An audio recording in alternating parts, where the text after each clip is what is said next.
मत्ती 8 बाब और उसकी 23 आयत से पढ़ते हैं।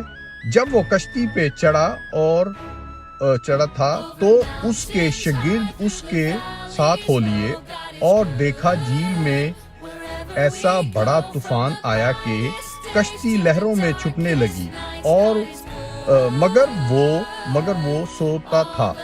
उन्होंने पास आकर उसे जगाया और कहा, आए खुदावन हमें बचा, हम हलाक हुए जाते हैं। उसने उनसे कहा, आए कम एतमादो, डरते क्यों हो?